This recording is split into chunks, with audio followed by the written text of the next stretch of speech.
Well, hello, thinkers. Welcome back to another easygoing, super chill episode of me attempting to write a book. Pretty straightforward. Now, of course, if you haven't tuned in previously to any of my live streams or you've not been tuning them afterwards, uh, obviously spoilers. If you want to read my book at some point in your life and you really loathe spoilers, probably don't watch this. But keep in mind, it's going to be a little bit before this book is published. So I'm still writing it, believe it or not. And so if you want to watch it, and then when you're reading the book, you're like, maybe I remember this, maybe I don't. I won't be going and spoiling too many big things, but kind of the general gist of it will be spoiled. But today we're doing something a little bit different. So I recently read the Save the Cat book, specifically the one for writing novels. Highly recommend it. The link will be in the description below. But it got me thinking. I was like, I have been writing this book for probably close to a year now. And I've done a lot of internal head mapping along with kind of, this stuff. But also just, I'll talk with people and I'll walk through it. And I have this idea in my head of how everything goes. But I don't have concrete, work towards main character's arc. And I don't have a sequence beyond timeline. I have a timeline, a full, concise timeline. When I tell you I've written dang near everything about the timeline, I have written dang near everything about the timeline, leading up to where the book starts, and then what I've written of the book. And then I also kind of have like a general idea of where it's going from there. But I'm like a half pantser, half plotter, a plantsotzler, as they say. But I wanted a more concrete idea of where I'm going and what I'm doing, something to tether me to it. So that way I have a basic plot, and then from there I just let the pantsing go. It's kind of what I do when I build like D&D campaigns or any sort of other storytelling. Is typically I like to have a sequence, and then from there I just improv it, and then go back afterwards and mush together and edit whatever I need to edit. So what we're going to do for this video, and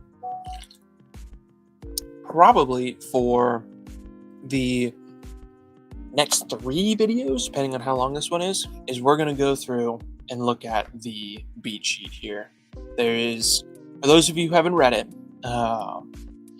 it is a excellent book to give you an idea on how a lot of stories are written. Now, it's not the end-all be-all, but it gives you a general idea of how everything kind of rolls. And the more you look at it, the more you're like, yeah, like obviously, right? A compelling story includes characters with arcs. The arc needs to hit certain moments for it to be interesting. There needs to be tension, there needs to be drama, because we find that interesting as humans, because that's how life is, or at least how we would want life to be. So those must exist within the story. It just makes sense. That being said, this looks like it could be a formula, but it's really not a formula. It's more of like checking off a box of, does your story actually make sense? Is it compelling? Is it interesting? And here's how most stories happen and go. Now, I've sat down and looked at a lot of the stories that I really love, and I've been checking them with the beat sheet just to see. And I can pick out majority of the elements. In high fantasy, all the way to regular old fiction. I think I've picked it out in probably some autobiography or biography kind of things. Like even real stories fall into this line. But like I was saying, not all stories fall into it. But I think it'd be interesting, and as a way of kind of getting all of my ideas together, this is a fun way to do it. So we're going to go into the Save the Cat beat sheet. So the first thing is the opening image, right? roll. Now, what I'm going to do is, based off those little prompts, I'm just going to kind of flow and write and see what comes out, inevitably, and then kind of compare it to what I already have written down. So the before snapshot is main character, intentionally unnamed, is a depressed war hero. I sat and thought about the best description of how I can describe it. He's a practical man, sure, but he is a depressed war hero. He currently lives in Rennes, where he spent his formative years as an artist before the war. My goodness. People are blowing up my phone while I'm streaming. Have they no decency? How dare they, with my no viewers, interrupt my very, very important stream?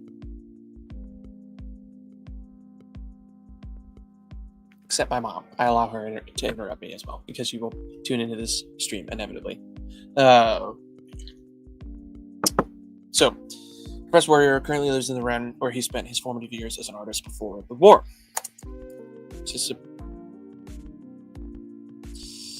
He is filled with survivor's guilt and PTSD from his time in the war. He feels hopeless and purposeless as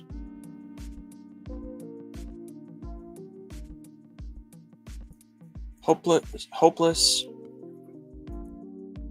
purposeless. I would never use that in a book. That is just such a gross out. Purposeless.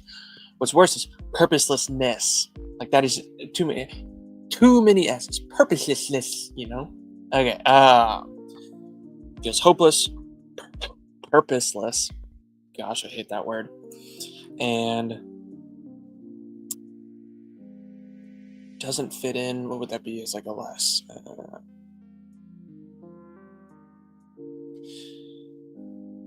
He feels hopeless, purposeless, and like an outsider in his own life. That's an apt way of describing it, I would say. Okay, so that's kind of who he is, right? He goes out drinking every night and typically refuses to speak to anyone. His art has stagnated and he has become a recluse. Fair, right? So the war ended in 2009. And in 2010, he left the military in 2011 because he wanted to oversee basically the transition from wartime into peacetime and the trials and everything. He was very important as a key witness to a lot of like the horrors of war. So he stayed in an extra year. He got out in mid to end of 2011. His story takes place in the beginning of 2012. Obviously, alternate universe, everything like that. But he's only been out a couple months now. And the second he got out and hung up his uniform, it's just been downhill from there. He feels no drive to art and no meaning behind his existence outside of war. All that to say, bim bam wham wham, this guy is a big sad boy.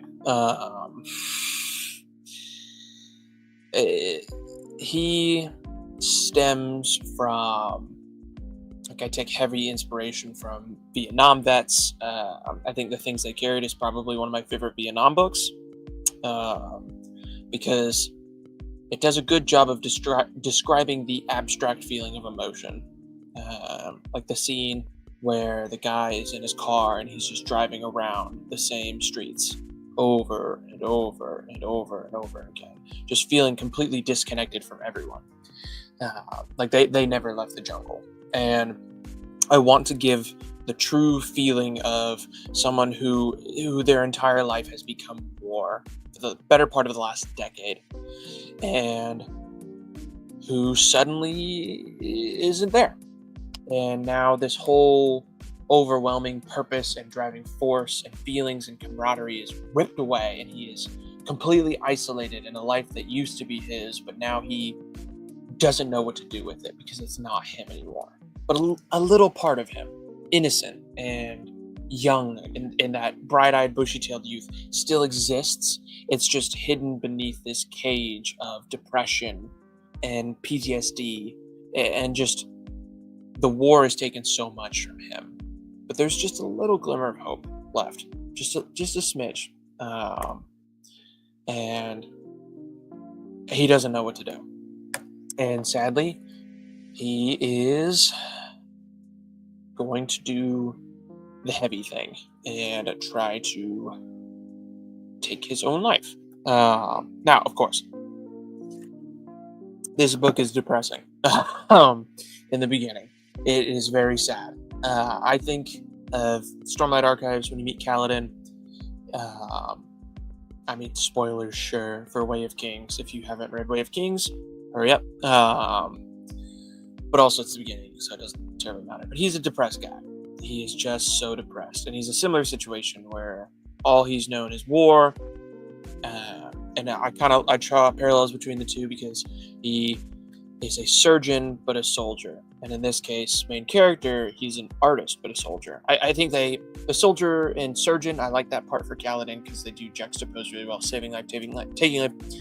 But I think artist and soldier juxtapose even further because there are doctors in the army, in the military, and they are around that kind of stuff.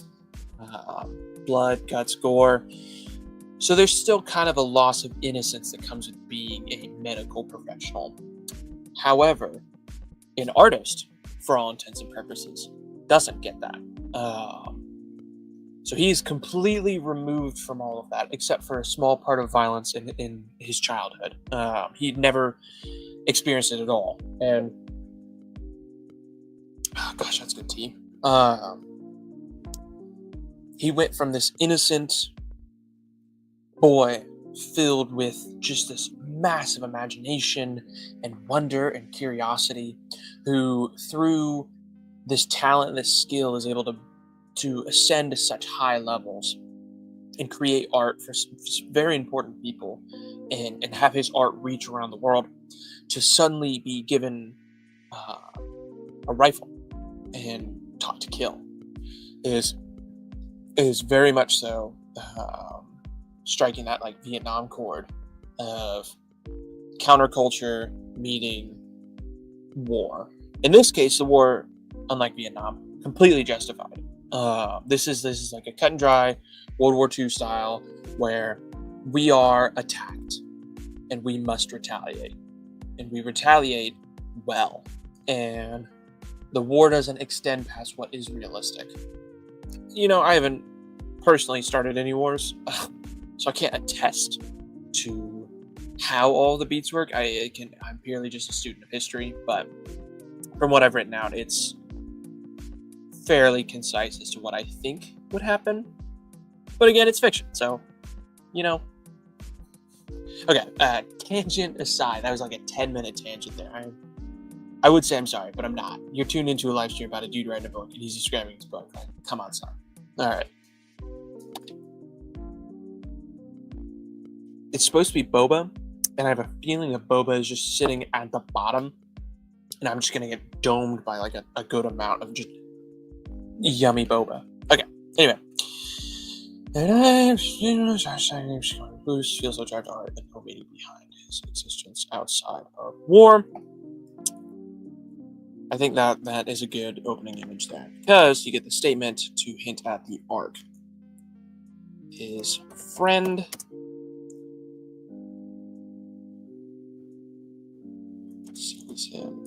bar and discusses his new job. The job fills him with a sense of purpose akin to the war and to saving lives. He states, "When all was lost for me, I found this. What is it? What will you find?" Something along those lines. I think that's pretty, it's pretty on the nose. But we'll see if I can kind of squeeze it in there. Nondescript, right? So, exploration of status quo, characters, settings, flaws, relatives, change. Hi, Mom. I didn't even notice that you joined. Nice. So, right now, I've got the beat sheet that I'm working on.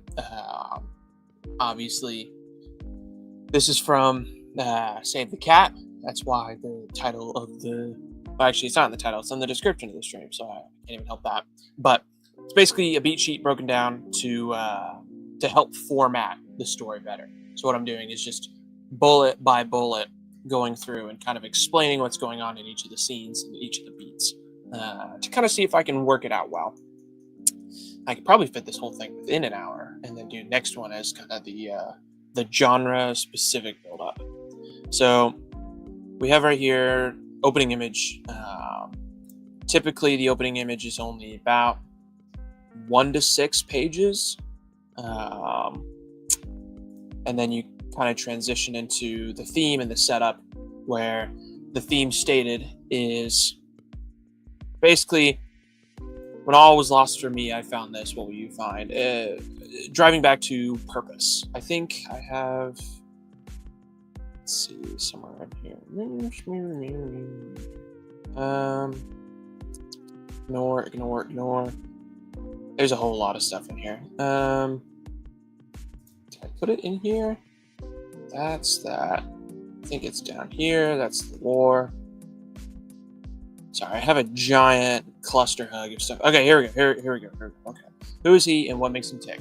So I wrote down all the problems, wants, needs, goals, and relationships. Pardon the crass language here. It's problems. Number 1, survivor's guilt. That's pretty obvious. Sorry, giving a text. Number 2, depression, as always. Number 3, he's autistic. That's not really like a super problem, but he doesn't deal in social situations all that well. He's a little off at times. He lacks control of his life, which freaks him out. That kind of stems back to his childhood. Purposelessness. Oh, my least favorite word. I just can't find a better word for that. Feels like a failure. Torn between life as an artist and as a soldier. And he's stubborn. He's very, very stubborn. He doesn't want to change. But all good characters change. Ayo. Okay, wants. So figure out how of each of these wants. So how is he going to find purpose, control, stability, revenge, and redemption? These are kind of what he wants, right? So that's what's going to drive him forward in the initial 50% of the stories is his wants. What he thinks will solve him, or will solve the issues with him, is purpose, control, stability, revenge, and redemption. But in the immortal words of the Rolling Stones, you can't always get what you want, but sometimes you get what you need. Goals: he wants to prove his worth. He's never felt like he is worth the praise. I mean, when he was growing up with Click, he was constantly showered with praise, and he kind of felt that. But the emotions from his father kind of downtrodden that. And then in the military, obviously, they teach you that you are worthless. So 10 years of that is not ideal. And he also wants to rid the East of evil. This is kind of obviously faux pas for the big overall story is him being a crime fighting badass. Now he needs to love himself first and foremost, because he doesn't. He hates what he's become and what he's had to do. But it's kind of hard to progress and complete your arc if you don't love yourself. He needs to come to terms with his lack of control, because we can control ourselves, and even then that's questionable. And so the idea of controlling everything else is laughable at best. Accept things I cannot change and have the courage to change the things I can. He needs to forgive himself for his crimes, which goes back into loving himself. His crimes are, killing people. Granted, they deserve it, but death is death still. He needs to accept that nothing he could do would bring back his dead friends. Again, that's that survivor's guilt. And then realizing evil and good are two sides of the same coin. That's going to kind of go into tackling issues like Bell and Mr. Giardo and a lot of the further kills and arcs. But let's go back down to the beat sheet, because the rest is more spoilers. So, setup, exploration of status quo. So that's kind of the what's going on, what are his problems, and what is driving him towards the needs and wants. So, pardon me, there we go. I've got background music going. I just wanted to be able to hear it because I like music, believe it or not. Okay. Setup. Exploration of status quo, character settings, flaws, reluctance to change. So that's pretty on par with what we've already kind of done. His interactions in the Ren with Click is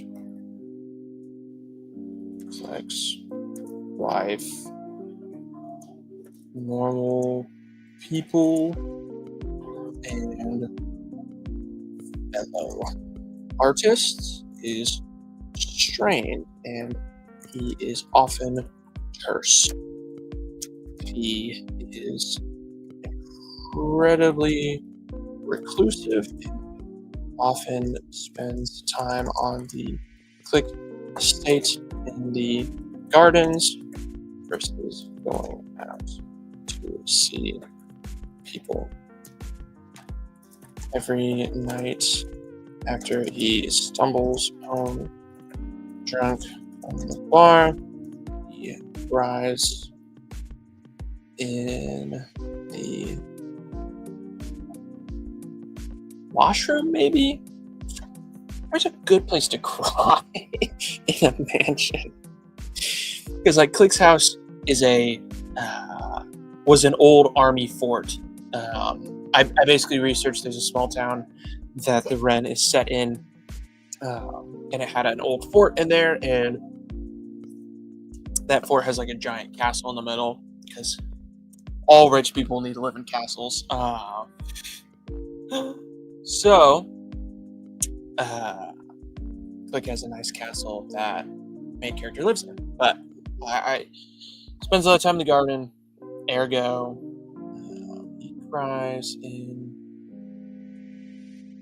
his room and typically falls asleep on the floor. As shower closet would be a good place to cry. I do agree with that. He cries in his shower and typically falls asleep on the floor. Thanks, Mom. Let's see. He lashes out at people who try to help. And he attempts to paint, but ruins the canvas after in frustration. He is a mess. Let's see. setting, flaws, characters, status quo, reluctance to change. And confronted about his behavior, he exclaims that he should have died in the war. So main character's not doing good in the first couple chapters. So chapters 1 and 2 are going to be the last chapters that I write, because I want the raw image to kind of fit there. And I think after writing the ending, going back and writing the beginning makes sense, because then I can use that to then further allude to stuff that happens in the story.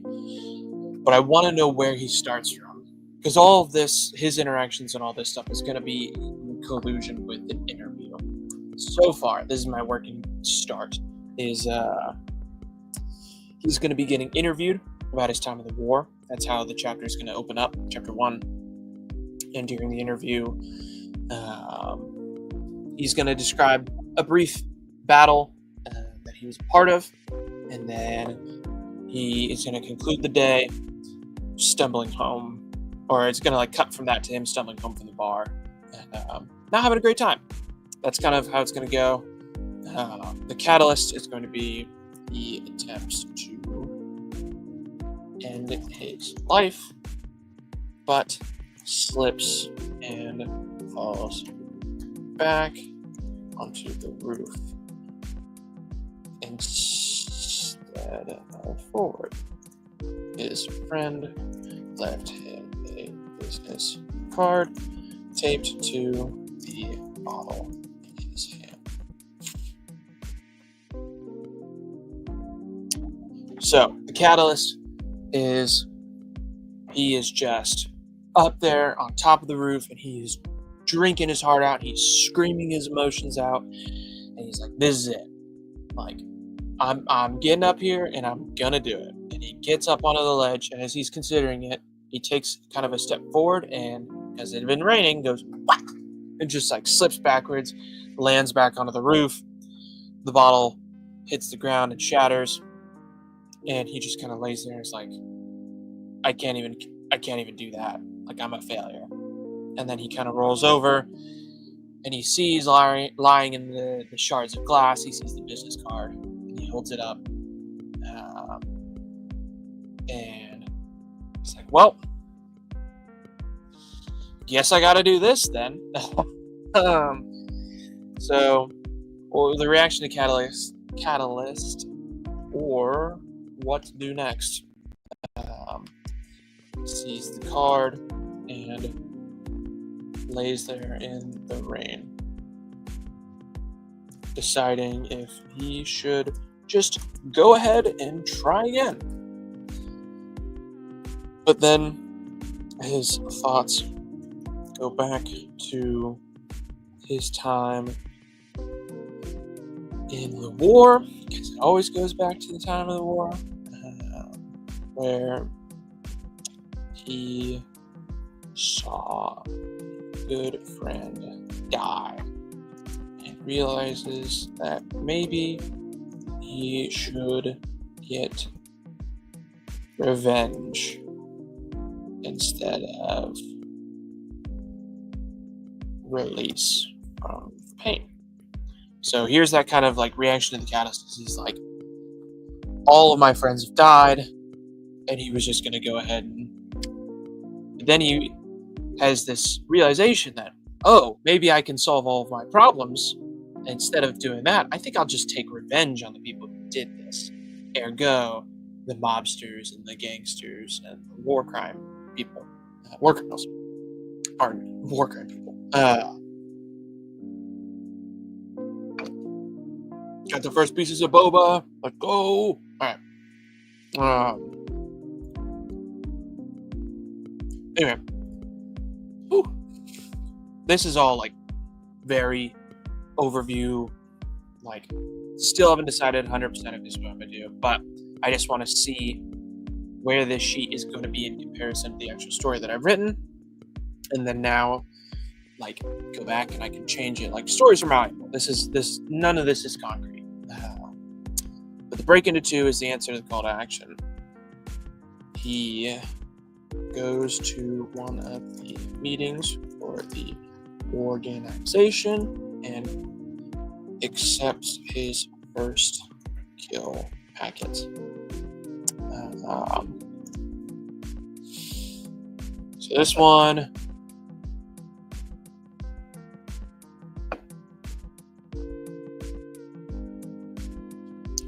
okay. So the break into 2.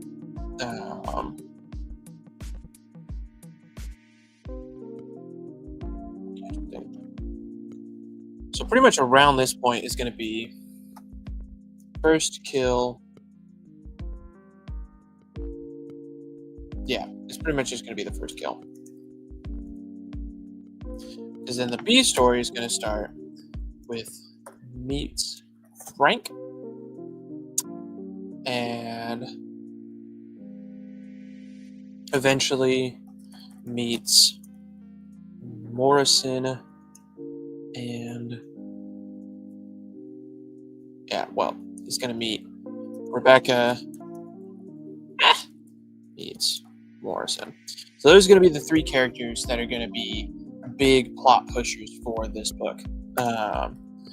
Frank is going to hold the mentor, Rebecca is going to hold the love interest, and Morrison's going to hold the partnership. Now, there will be one more character introduced who's going to play a big role. However, he is not going to be a big role in this book. It's going to be a big role in the 3rd book. And that's going to be Kill 1, the part 2. He's going to come along for probably one additional kill during the book, but it's not going to be anything terribly major, and it's not going to be like plot pushing. These 3 are the plot pushers. Frank is the most important, the mentor character, right? Rebecca is the love interest, though they don't work out. Sorry, spoilers. And then Morrison is the partner. So Frank introduced first kill, Rebecca introduced second kill, Morrison is introduced between the second and third kill. So just do first kill between, second kill beginning, between second and third kill. These are very important. Frank gets his own dedicated scenes. Rebecca is going to be there for the entirety of the second kill. She's not going to be there for the third kill, but Morrison is going to be there. And then for the fourth kill, she's going to be brought back. However, it's going to be very back and forth with it. She's not going to be as involved as she was. But let's see. So that's going to be kind of the B story characters introduced. This background music sucks. So, fun and games, right? What does the hero do in this new world? So the fun and games is definitely going to be second kill, third kill. I think it's going to be the second and the third kill. Because the midpoint of the book is the false victory defeat is Mr. Giardo and the Spiritual Council. So that's about the halfway point. So this is where it's going to be the false victory, false defeat situation. It's going to be, he is wrathful and angry about Mr. Giardo and her treatment, or his treatment of Belle, and everything about this guy. So when he gets the packet to kill him, he is just over the moon. He's like, yes, like this is the guy we're gonna get him, right? So there's this whole elaborate stakeout, and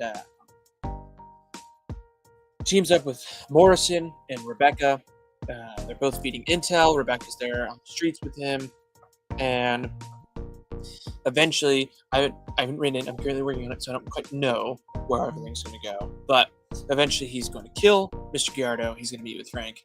Frank is going to drop a big old truth bomb on him by basically being like, "You got it. This is revenge. You have gotten your revenge. Now, are you done? Are you satisfied? This whole time you've been seeking revenge, is this truly the answer?" And kind of that kind of philosophical questioning.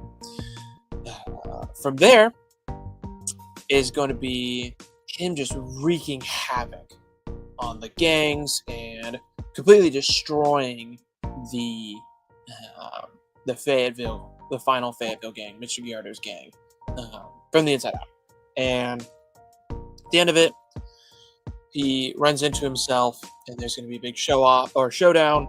And at the very end, the other version of him is going to stop right before killing him and being like, "You fucked up." And main character is then going to be transported to the spiritual council, which is going to be key in further book line. But in this case, it's like, "Hey, idiot, you weren't supposed to do that. You don't mess with the timeline that bad." And they reprimand him, but Frank, on his behalf, advocates for him, saying he didn't know better. And he's sent back, and he does the re-kill, but this time he is precise. And he realizes that he had the wrong guy, that Mr. Giardo is not the actual lead of the gang. It's Mr. Giardo's father, Mr. Giardo. And he has to do this whole thing, elaborate kill, but I won't go terribly into it. I'll go on forever. But that one is a huge midpoint, because then that ends part 1. We get the interludes, and then we'll transition to part 2, which is the bad guys closing in. Now, this is going to be the hard part, because I don't know if this is going to be a downward or an upward path. So, 5th kill, which is first kill part 2, is going to be a friend of his from the war. So he knew this guy. He wasn't on the same team, but they had fought together. They had gone through some training together. He knew this guy pretty well.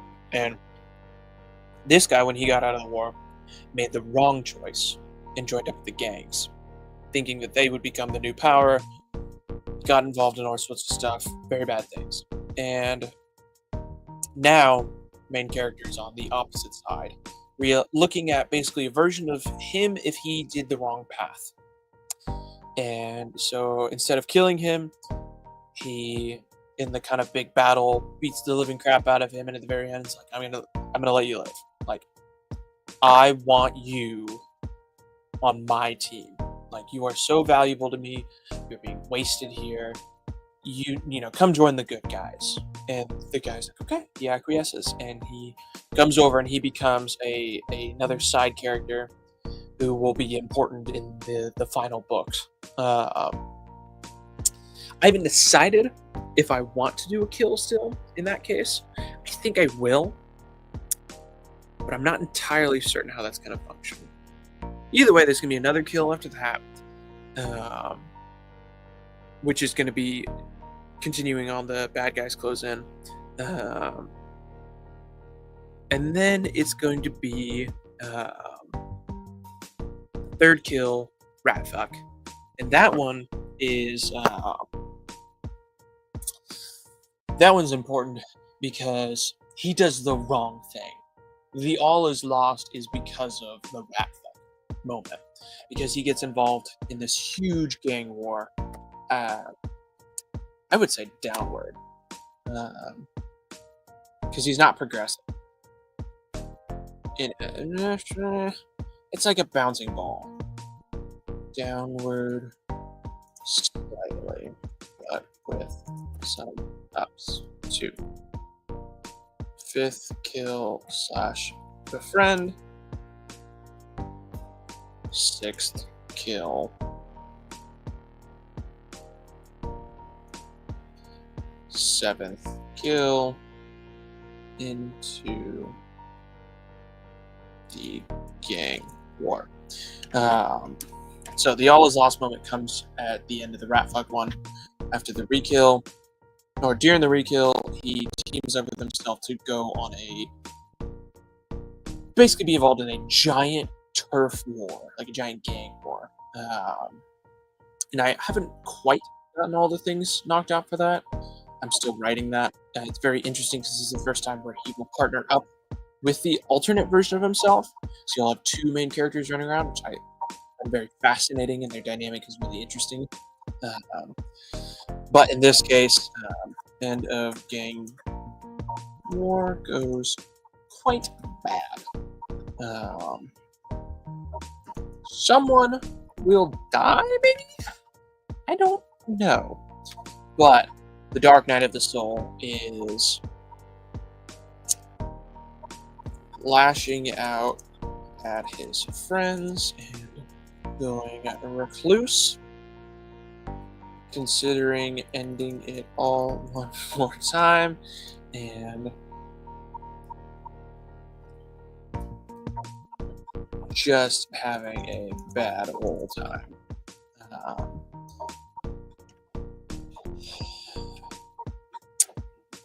The break into 3 is going to be Click finds him at his lowest and helps pull him up to get to the realization that he has been approaching this all wrong. Who would have thought? So this is where wants transition into needs, and the goals are pursued by righteous means instead of selfish. Whatever that entails. I know that's buzzword, but I, again, don't have all of the answers right now. So we'll see how that works.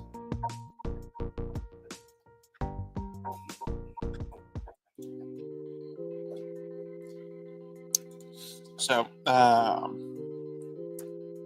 main character decides that the power of friendship and love is great.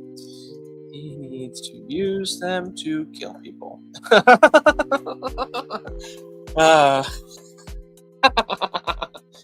Maybe the real murder was the friends we made along the way. Gosh, what an amazing time it is to be alive. Obviously, that's a little cynical, but he realizes that he does need his friends for this, and they build up into the ultimate storm the tower moment, which for the beat sheet, let's see, can I get what? I'm trying to find the 5-part breakdown of the finale, because the finale is very important. It has more specifics than just that. Good thing I have the book on my phone. What? Okay. Kind of crazy how this works, that you can read on technology. Okay. Midpoint. Bad guys close in. All is lost. Reflects. Break into 3. Finale. Here we go. The 5-point finale. Point 1. Gather the team. So Morrison he reconnects with and apologizes for casting him away.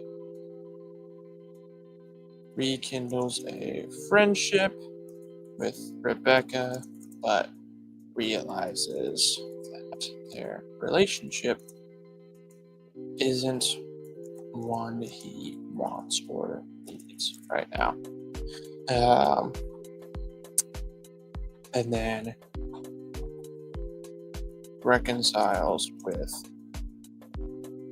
Buddy from War, who I'm forgetting his name because I'm bad with names, even if I invented them. Convinces him to take up arms. So they'll have the whole gathering the team, Ocean's 11 style, Part 2 is executing the plan. So in this case,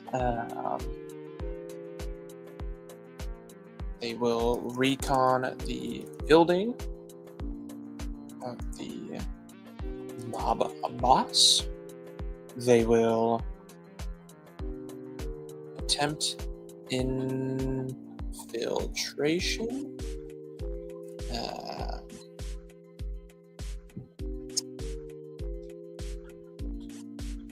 Get in with a few hitches and fan out, and guys, we need to split up and look for clues. And then you have the High Tower Surprise. Turns out, main character recognizes the big bad guy. Ew.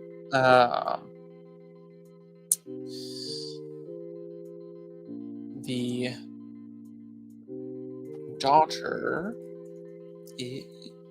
who was kidnapped is in the building and is going to be impossible to break out with the manpower they have. So he's like, oh, beans, I know this big bad guy. He's big and bad. Also, looky here. This other contract that we have, it appears that the daughter is here, and she is still alive. However, we can't get her out. Bad. So the dig deep down moment happens. Actually, the High Tower Surprise.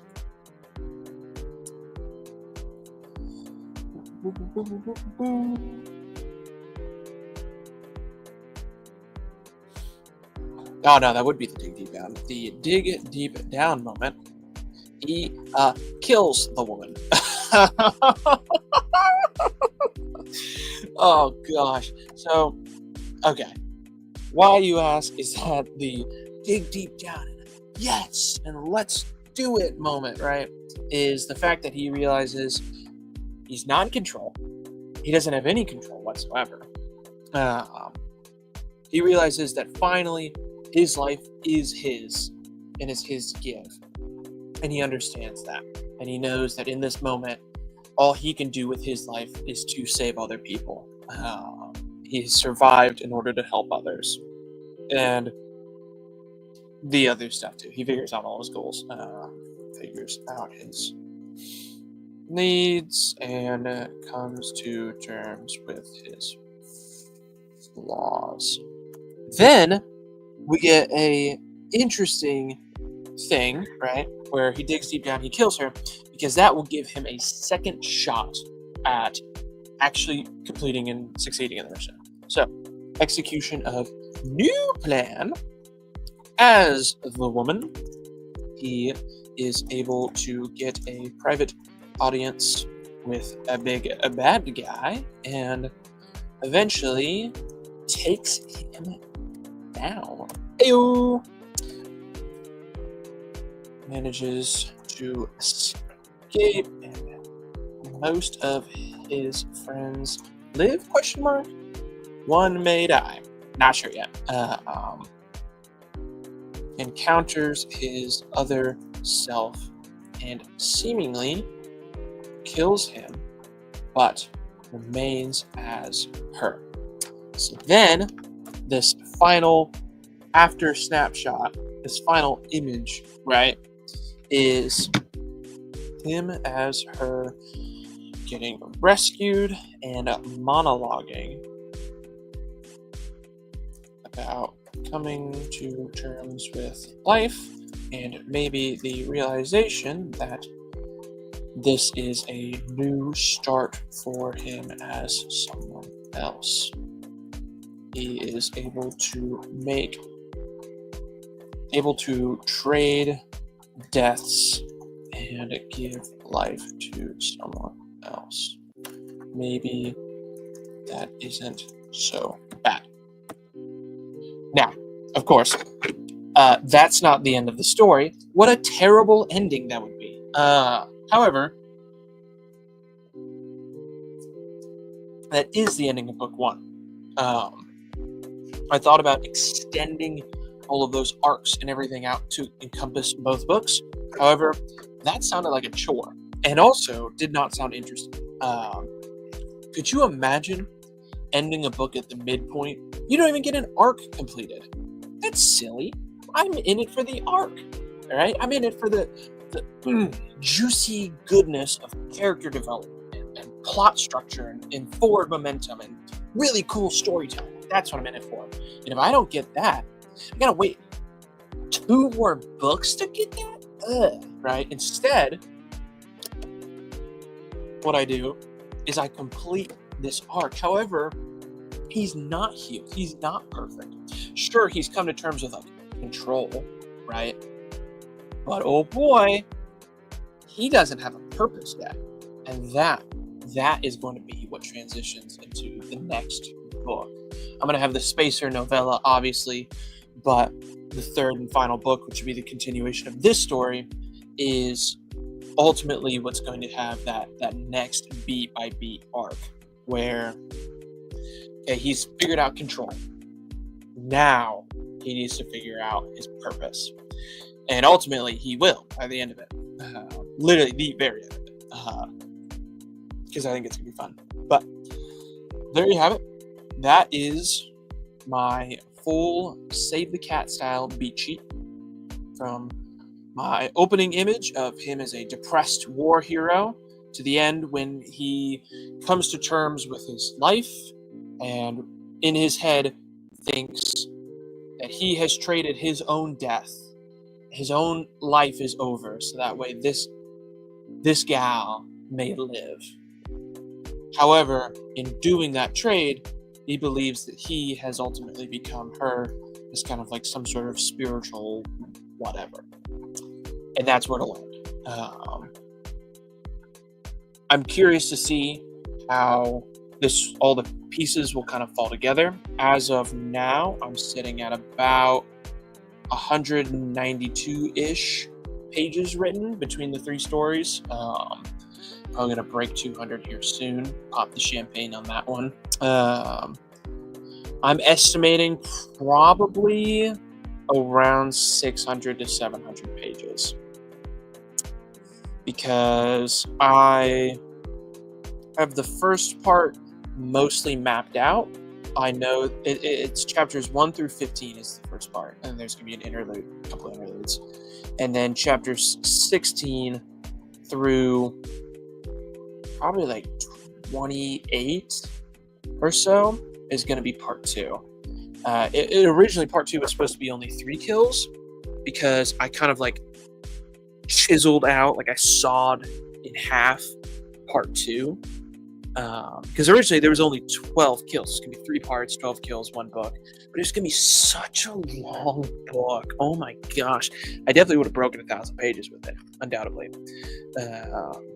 However, in this case, I can split it into 2 things. So now I think that book number 2, or book 3 technically, is going to be 2 parts as well. Actually, I don't know, because each of the parts depends on each of the major cities. There's only one other major city left. So I might it still might be 2 parts, because they're going to have to do Philly's the final city, because Atlanta's the second city. It might be more Atlanta stuff after the woman one, because from there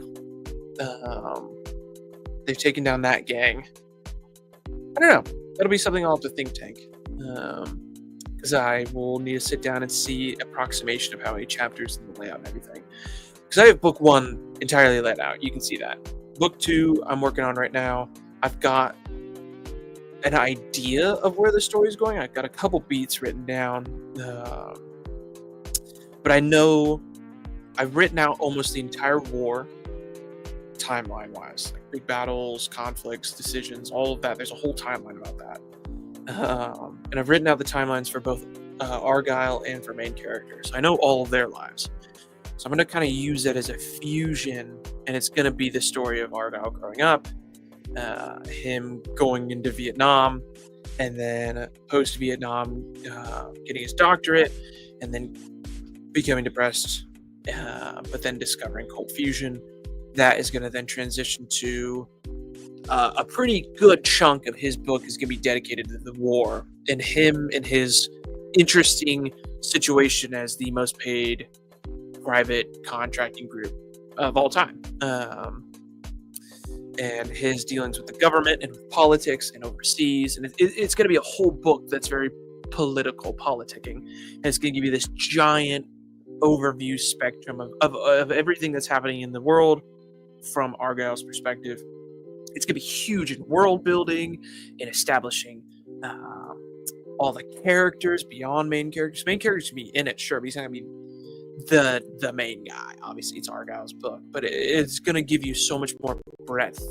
So that way, when you go into book 3, you have main characters' point of view and the kills and the mystery and the intrigue, but then you also have Argyle's story. So now, okay, I know what's going on in the grand scheme of things.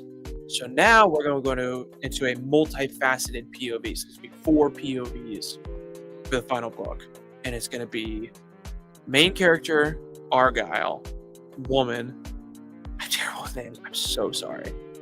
I think I settled with Katie, but I'm not entirely certain.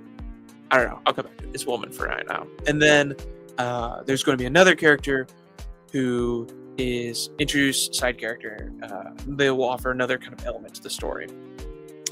So I'm very interested. That one's going to be a huge undertaking. I've already written a little bit of it from one of the POVs, but we'll see. It should be a good time. I'm estimating probably another year on this book. I'll probably have it fully written in the next 6 to 8 months, and then spend probably the next 4 months after that editing. I'm hoping end of this year I'll have the book written, and I'll be in the editing phase, would be my plan. So that way I can hopefully publish beginning-ish of 2026, which isn't even a real year. Gosh, 2026, that sounds made up. Yeah, I would like to publish the first one in 2026. I'm going to keep, I beboop around. I transition from book 1 to book 2 to book 3 all the time. So I'll probably be in the throes of book 2 and book 3 as well. If I had my way and could get myself off my lazy butt sometimes, I would have book 1 published in 2026, beginning of. Book 2 published end of 2026. And then book 3 published probably around end of 2027, beginning of 2028. That would be like ideal, because I am working on all of them around the same time. The book 3 is the hardest because it's multi POVs, and that's just an undertaking and a half. But I think the more I sit down, the more I deliberate and kind of go over it, it's good. I've had some pretty solid people helping me edit, which has been very, very nice and very helpful. If you feel like you want to beta read my book, hit me up, let me know. My mom does an excellent job of beta reading for me. Hi, Mom. Even though you're the only one in the audience right now, and I'm essentially just speaking to you, I know whoever watches this back will also be spoken to. But yeah, there we have it. I could ramble on and on and on and on forever about this thing because it's my baby, and I love my baby. But I will call it. Man, I am just at an hour. How neat is that? Well, I love you all, especially you. I love you, Mom. Thank you all for tuning in. For those of you in the future who come back and look at it, I'll hopefully be able to live stream again soon, kind of break that 200 mark on camera. I think that would be pretty neat. But for now, thank you so much, and we will see you another day, thinkers.